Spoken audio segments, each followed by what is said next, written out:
जिते प्रभु शंकर भगवान तांकर इष्ट को देखी श्री राम को देखी प्रभु शंकर भगवान हृदय पुलकित हो उठी सती पचारि तुम्हें क्या प्रणिपात कल एवं शंकर भगवान निजर पत्नी सती को कही जे से होचंदी से श्री रामचंद्र जहाँ विषय अगस्त्य मुनि आश्रम आमर आलोचना होता जहाँ सत्संग होता से इष्ट मोर आर्त मोर त्राण मोर प्रभु से भगवान श्री रामचंद्र बोले आनचंद्र भगवान की सचिदानंद की श्यावर श्री रामचंद्र भगवान की। गोस्वामी लिखिले जासु कथा कुंभजार सिगाई भगति जासु ने मुनि सुनाई सोई मम इष्ट देव रघुवीरा सेवक जासु सदा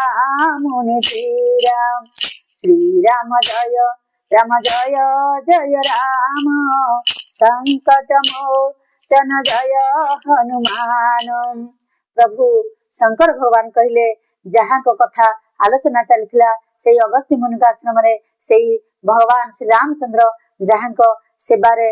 लगी पड़ती अनेक मुनि ऋषि ज्ञानी पंडित माने मध्य से होचंदी मोर इष्ट से प्रभु श्री रामचंद्र। यही कथारे माँ सती देवी ए कथा को संदेह कले प्रकृत से भगवान कि नहीं सती देवी तांको परीक्षा करने को इच्छा कले किंतु प्रभु शंकर भगवान तांको विषय जेते कहले मध्य से होचंदी प्रकृत भगवान सती एठी बुझिले नहीं सती चलिले परीक्षा करिया पई एवं आगे गले बोले आनचंद्र भगवान की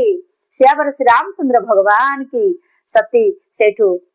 गले तांको परीक्षा करिया पई एवं प्रभु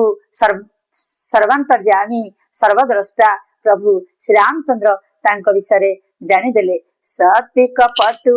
जानई सुरसामी सबदरसी सबंतर राजामी श्री राम जय